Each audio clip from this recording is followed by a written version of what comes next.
రోజు రావాలా ఓపెన్ చేయండి, ఓపెన్ చేస్తే వచ్చేస్తుంది.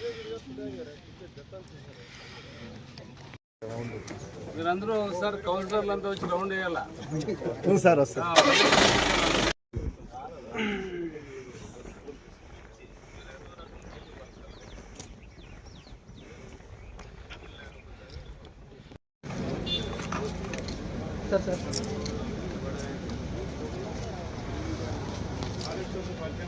Okay sir.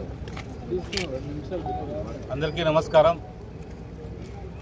ఈరోజు ఉదయం 6:30 గంటలకి నగరవనం కళ్యాణదుర్గం అనే నామకరణంతో అద్భుతమైన ఫారెస్ట్ డిపార్ట్మెంట్ వాళ్ళు ఒక పార్కు తయారు చేయడం జరిగింది. చాలా అద్భుతంగా ఉంది. కళ్యాణదుర్గం ప్రజలందరూ కూడా ఇదొక సపరేట్గా అంటే ఏదైనా వాళ్ళు ఏదైనా ఫ్యామిలీస్తో కానీ ఇంకో రకం కానీ రావాలనుకుంటే చాలా అద్భుతంగా ఉంది. పైదాకా కూడా ట్రెక్కింగ్ కూడా ఉంది.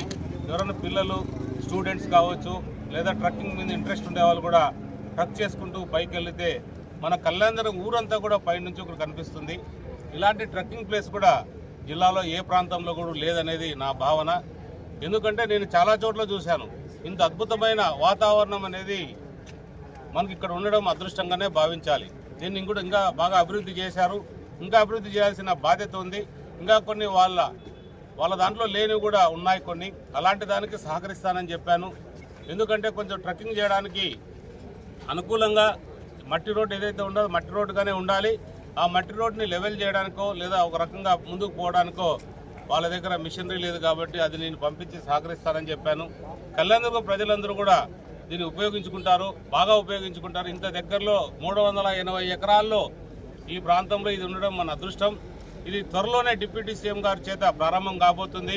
అది వర్చువల్గా ప్రారంభిస్తారా లేదా ఇక్కడికి వచ్చి ప్రారంభిస్తారా అనేది ఇంకా నిర్ణయం కావాల్సింది. ఏదేమైనా కూడా మనం అందరం కూడా డిప్యూటీ సీఎం గారు కూడా ప్రత్యేక ధన్యవాదాలు చెప్పాలి. ముఖ్యమంత్రి చంద్రబాబు నాయుడు గారు, డిప్యూటీ సీఎం గారు, అలాగే పవన్ కళ్యాణ్ గారు, నరేంద్ర మోడీ గారి సహకారంతో ఈరోజు మన రాష్ట్రం ఏ విధంగా అభివృద్ధి అవుతుందనే దానికి ఇది ఒక ప్రత్యక్ష నిదర్శనం అని మీ అందరికీ కూడా తెలియజేస్తుంది.